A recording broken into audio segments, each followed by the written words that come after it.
I want to show you how to do SMS marketing or database reactivation the right way that actually work in 2025, 2026, right? So this roadmap gonna show you the exact roadmap that help our agency books appointment from our reactivation campaign, as well as land deals and listing appointment for our client as well. So this work for all industries. So pay attention, guys. First of all, we want to start with what we call an initial SMS or WhatsApp message, right? We can set this up in custom value, and this have to be a very enticing message to get people to respond. And after that, we have what we call a no pressure generic follow-up. Okay, for example, we're gonna say, hey John, are you interested in a 70% off teeth whitening, right? You know, if you're shooting it from an agency perspective, you can say, hey real estate agent, we're looking for someone in local area to partner up for our 10 free appointment offer, right?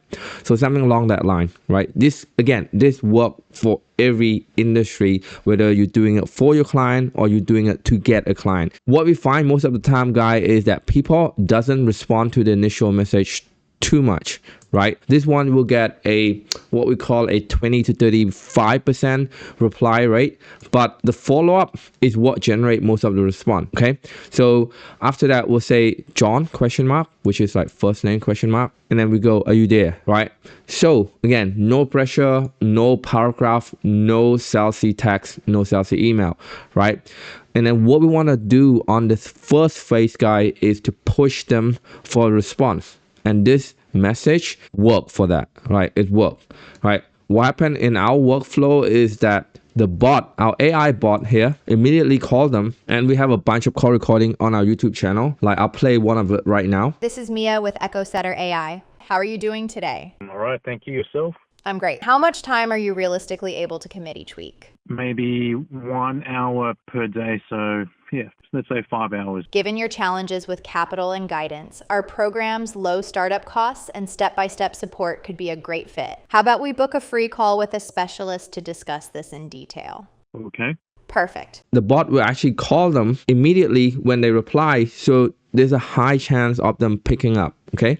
Because if someone gonna be on their phone texting right now, and then a second or 2 seconds later, we're not talking about minutes here, we're talking about seconds. Just a few seconds later, they're gonna be still on their phone because they just replying, right? And the bot will call them, and they just increase our chance of picking up dramatically. Okay, so once the bot called them, the bot booked the appointment straight away. But somehow, if they, for some reason, they reject the call or they didn't pick up, the bot will continue to call them, and they're going to be put into our extreme nurture SMS workflow. Okay, this is going to be quite frequent. You're talking about like 3-4 texts a day. I will have to show you that in another video, but we're using AI bot to do this as well. So it's kind of like a forever nurture SMS workflow in a way. After that many try, we'll just put them into a email nurture, because these people, after this much effort of calling and texting and they still not picking up, they just don't want to talk, right?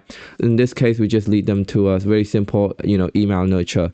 So this guy, let's say after are you there, and they still don't respond, we just put them to a simple email nurture, right? It's just weekly newsletter, giving them update about AIs and Facebook ads and all that stuff. Not a big deal. Like those are not our client after this many attempts. Okay, so let's just show you guys what exactly that would look like inside GoHighlevel right now. So we have this workflow here. You can add people into this workflow, or you can trigger it by a tag, right? When a tag is added, we have a drip campaign here, and then they will get added into our pipeline stage in terms of database reactivation lead. Okay, now what we did differently from our last method of database reactivation, you can see here our old database reactivation is very simple, which is based on a few tags and it go to a bunch of message. So what we do different here is that we have different pathway, guys. We have initial message 1, 2, 3, 4, 5. So we have 5 initial message. So just coming back to the roadmap here, this message, we have it on steroids. So we have it around 5x. Right, so we have 5x of that. Now the reason why we want to do that is that it gives us opportunity to split test. Okay, we're using a equal split, so we're doing a equal split. It's say random, the action type is random, but we're doing 20 20 20, so we actually spread our message equally, but you can do it in any distribution that you want. So instead of having, hey John, are you interested in a 70% off teeth whitening? We can have another offer running, right? Hey John, would you be interested in, getting a free filling in your teeth on the next Friday? So we get to test a lot of different offer, and you guys need to be using this, okay? So in here, you can see here, all of the initial message are different, right? And we want to have that for a reason. Then we can see what really resonate and what really work well for our audience. On top of that, we have email as well, okay? So we have SMS and email. And you can have this in actually custom value. So you have custom value 1, custom value 2, 3, 4, and 5, and then you can just input your initial message there. We didn't have it in custom value, but you can set it up in custom value quite easy. Okay, and what happened is that it just follow this roadmap, wait for a day, and then have SMS and email follow up.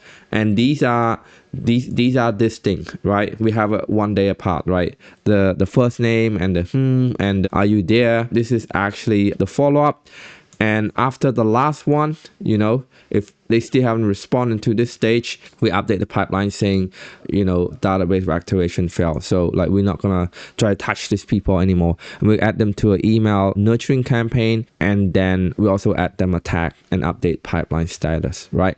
What happened with database reactivation is that we have another workflow based on contact reply. So these are the workflow based on response, right? So we're going to have this green box, which is represent this workflow I'm going to show you. And it look a bit complex, it look a bit scary here, but I'm just going to go explain to the step-by-step process. So first of all, when we're doing this in our agency, we have to separate Australia phone number and US phone number, just because we have bot calling, and we want to have the US phone number bot calling US people, and again, AU calling bot to the Australia people. So this is why we have different branch that identify contacts based on phone number. You can see here it's split based on AU contacts. And pretty much if someone reply, we send them a Slack. We send our sales team, appointment setter, a Slack notifications, and then we'll filter it with this a positive response. So what we do here is really just doing intent type. If someone reply yes or interested or maybe or definitely, this is a positive response, and then we send them back into this bot workflow, okay?